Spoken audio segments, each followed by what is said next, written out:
Hello, my friends. This is John Edward Willey, and of course, this is Circle 8. And I am just sitting down after a bit of a bike ride through this gorgeous Midtown Kansas City evening. And of course, I'm sitting in front of this college here that I will let remain nameless, and I will let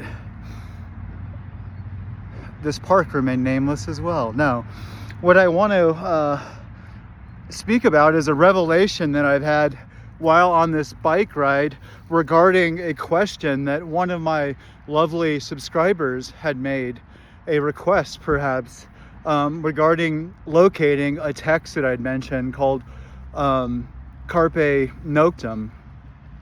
And I think I'm obliged. And I think that what I'd like to do is to solve another problem that I have, which is utilizing this nice little setup that I have in my apartment. And what I mean by utilizing is specifically the audio and microphone related qualities that I can work with, and I can read the little writing piece that I had written. And so I think that allowing you to hear me reading it will be beneficial. And of course, I will post this little piece and others to a site as soon as I can.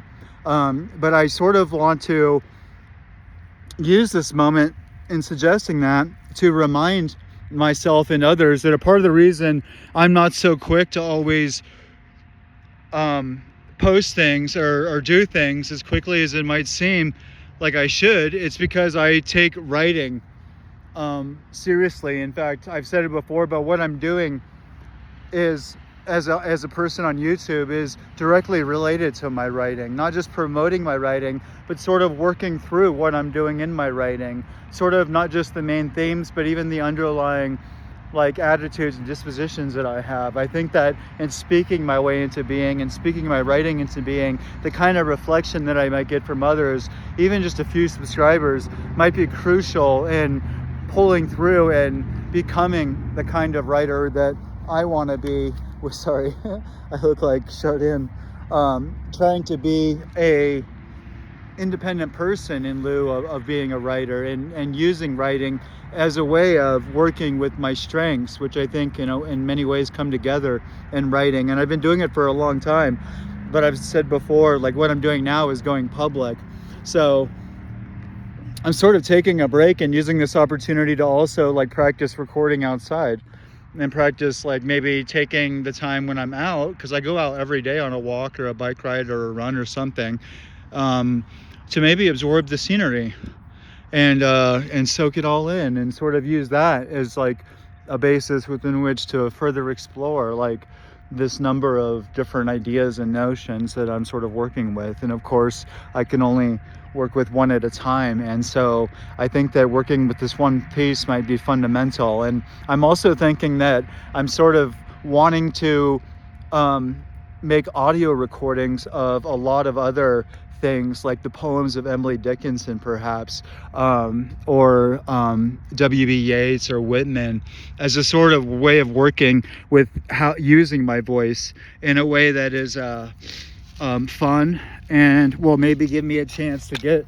a recording of some of these passages and texts and poems that are so important to who I am. I mean, the texts themselves, the very words themselves. And I think that in maybe using this channel as a way of amplifying those voices that have amplified me by just doing little readings of these letters from Emily Dickinson that she had written to different people in her life that I think are as profound as her poems, and yet there's almost little record of them online. So allow me to be the first. But I think that what I really want to do, though, is to put my own writing forward. And so reading this little piece, I think, will be great, because it has to do with going on a run at night, and it also has to do with the experience in a sensual way, in a tactile way, with feeling your way through the city at night and sort of seeing it as an externalization of yourself. And I'm just testing that thought out. I'm sort of throwing it out there, but I'm working with the writing itself. So that's something that I mention is sort of a starting proposition with what I'm doing. I start with the writing itself. And so that takes a lot of time. Like writing is obviously way harder than anyone thinks that it is. And I'm sort of showing off my bike. I'm kind of bougie. Uh, uh, but I think that I want to mention that, and I think that when I listen to this recording, I'll be able to organize the propositions I'm trying to relay here in the sort of description. But one thing I realized in making all these recordings is I don't even know what I'm going to say, and that's a part of the reason why it is partially garbled and a little bit confusing, because I'm sort of getting used to recording myself. But it's also because I'm not a perfectionist, and so I have to allow myself to work with a set of notions and themes in the way that I think I'm inspired by how musicians, like jazz musicians, sort of work. Like they sort of work with something and do their best to perform it. So on a certain level, what I'm doing here is in a musical way trying to perform these underlying currents in the ocean of my own daily life. And so it's already existing in my writing in a circular way, and that's why I even have created this channel and called it Circle 8, because it's not a choice. It's really a way of beginning with what I am, which is in many ways a middle person. Like I think that I'm a middle passageway between the audience and other things that are beyond me, like specifically the world itself. Sorry, my allergies are kicking in right now big time. I'm actually allergic to this grass. I can feel it affecting me, but it's totally worth it, because I'm trying to also capture the nature of my own personality and not be too perfect about trying to make it perfect. Because if you write a lot, you might have a tendency towards perfectionism, like I certainly do. And it's also why I'm not even published. Like the joke that I make that's not even funny anymore is that I'm not even a failed writer. You know, like I'd like to at least be a failed writer, which means to be published and then be rejected by the audience. Like I haven't even gotten to that point yet. And so I think with this piece, which is really just an accidental piece that I discovered that I can use as a stepping stone to talking about these two essays that I'm working on right now that are denser. I mean, I call them essays because the one that I'm gonna record later for these subscribers of mine that want to hear it is really a journal entry regarding a night that I had that's in many ways a philosophical speculation upon that night. But these essays, one is about art, and it's called Van Gogh's Secret Ear. And the other one is about, you could say it's about politics, or sort of the end of politics. It's sort of like a sort of eulogy to my own anarchist longings and my own anarchista tendencies. And so in many ways I begin with the text itself, because I think it's there that I have the kind of control that I don't have whenever I'm doing these video recordings, because you can't really take back what you say here. And I sort of made a pledge to myself that I wouldn't stop my recordings once I started. I wouldn't be in the habit of trying to do these perfect. I'm just putting them out there. But in writing, you automatically have a kind of control that's amazing, because you can edit and move around things and sort of really change what you mean. And that's why I think it's a very special place, whether you're writing a poem or you're writing essays or you're writing stories. Like you have an amazing kind of control over what consciousness can do. It's not a technical point, like you're not utilizing the elements of creativity and our capacity to think in a lyrical way because you're wanting to get published, say, or because you're wanting to build a bridge. Like if you're building like satellites, you need a specific kind of technical language. But on a certain level, there's another kind of language of the heart that you might want to sort of develop, or you can develop in lieu of maybe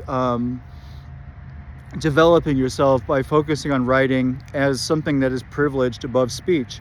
So if you think about yourself as putting yourself in the poem or in the essay, rather than seeing yourself as someone that exists in the next conversation or in the next online like sort of back and forth that you have. Like in other words, where does yourself exist? Like you could say, yeah, it exists in the body, but on a certain level, that body is language. Language is a form of the body. And the magic of writing itself is that it offers a particular kind of back and forth that may be merely mimicking the metaphysical, but I think on a certain level there's a deeper metaphysical thing that is already an element of what we call the physical. And so, no, I'm just kidding. I'm sort of giving into my capacity to speak poetically and philosophically, but I don't always mean exactly what I say.